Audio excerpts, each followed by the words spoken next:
This must have proved incredibly embarrassing when you think, because let's not forget, of course, if you are the Duchess of Sussex, as she likes to bill herself, she's an icon. You know, people come to her.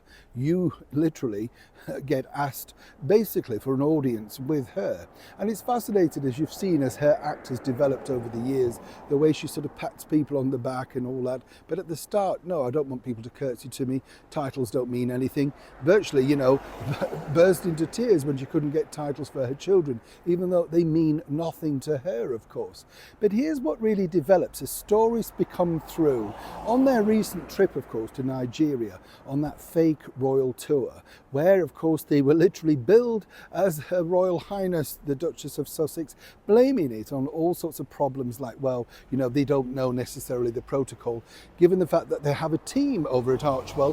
Has nobody been instructed on exactly what happens when you go on any tour? Don't you get in touch with those people to make sure these faux pas don't happen? Of course, they love it when people call them their Royal Highness, don't they? Absolutely, it works in her favour.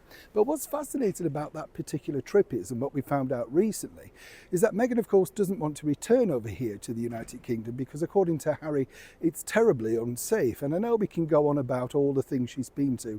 She's just a laughing stock in that respect, because when you go halfway around the world and all that sort of thing, how unsafe is London as opposed to that? You know, anywhere, any big city in the world is unsafe if you get the wrong pockets. Sure, you'll all agree. Sorry, we haven't had a wave. We'll have a quick wave. You're all right. Now, sorry, we'll have another wave. Now, what's interesting here is, though, when she decided to brave it in the luxury of the aptly named Windsor Suite at Heathrow Airport, on when she was catching the flight over to Nigeria, this happened. Let me explain. Hi, how are you? Are you all right? Thank you so much. There's ever beautiful leaves here, aren't they? Absolutely gorgeous. Yes, I'm sure you agree. Now, what's fascinating about this story, seriously, is I just find this incredible, because at first it was fed via a well-placed source at Heathrow that this was literally just an inter-sort of dispersed visit. You know, you wait in the executive lounge 40 minutes, that sort of stuff. Harry then would be meeting, they would get on the plane, all that sort of thing. Meghan managed to suffice in there 3.5 hours inside the luxury of the Windsor Suites. It is an expensive place that you have to book. All of it was curtained off. She had private catering and staff to look after her, right? But what's interesting was, in the 3.5 hours, according to that source, she genuinely thought that Prince William or a senior member of the monarchy would come over to have a chat, basically to see how she was and if there was anything they could do, but more importantly that she hoped that she could broker some deal to, you know, put the repaired relationship back together. I kid you not. Genuinely, she thought that was the case.